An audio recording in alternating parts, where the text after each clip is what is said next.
Shamsi. What I'm going to do at this point is ask questions to our panelists, and what we'll do is we'll allow each one of them to answer the questions in about 2 to 3 minutes or less. It's your choice. If you can sum it up in 1 or 2 words, that would be great. Again, we have Dr. Ahmed Al-Shamsi, who you just heard. Give him a hand. And then also Ms. Faye Gore, Education Consultant from the North Carolina Department of Public Instruction. Imam Oliver S. Muhammad. Please give him a hand from Al Islamic Clinical Chaplain 3 and Coordinator of Islamic Services with the East North Carolina Department of Corrections. And then we also have Mr. Jeff Burns, who's an elder of the Sojourner Simple Church Network and Certified Life and Relationships Coach. So we have some questions that I believe all of our panelists have received at one point or another. And the first question that I'm going to ask, and we'll start with the email, how can the literacy legacy of Timbuktu benefit and or apply to 21st century living in schools, homes, and or communities? Okay, I'd like to hear everyone. I'd like to thank the planners of this wonderful event. I think you all have really done something great to really expose us all to some valuable information that I think will change our lives. I want to start off by quoting in English a verse from the Quran. It says, "He sent thee not but as a mercy for all creation, for all mankind." That's a reference to the Prophet Muhammad, that God sent him as a mercy to all mankind.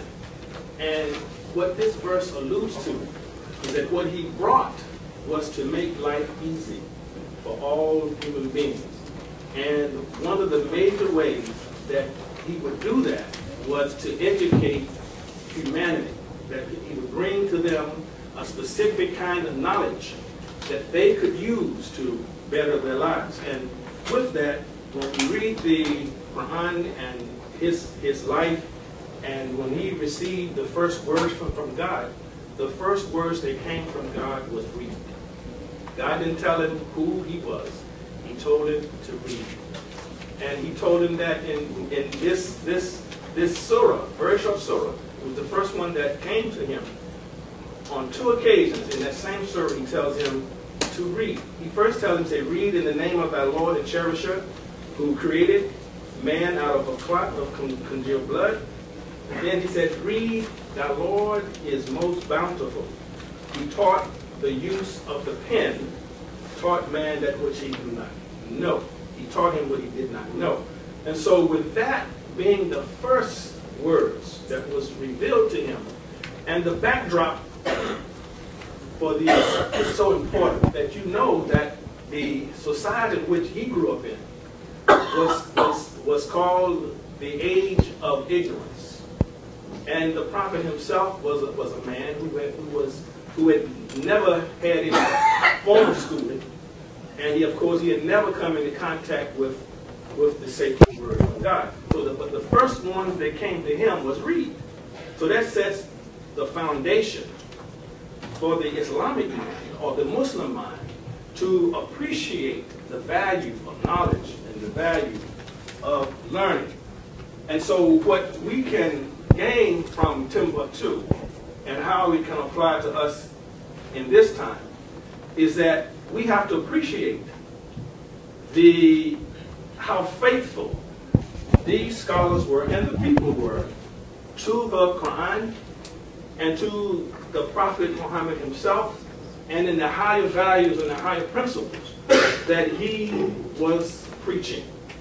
He preached to them the value of knowledge, the value of learning, so much so that it became a part of their spirit, that it was in the Muslim spirit to seek knowledge and to love knowledge. He even said once that knowledge is the lost property of the believer. So wherever you find it, claim it. That was a saying of his. That is your lost property. And so we see this tradition coming to Timbuktu. We see this spirit coming to Timbuktu. And so how can we translate that value and that principle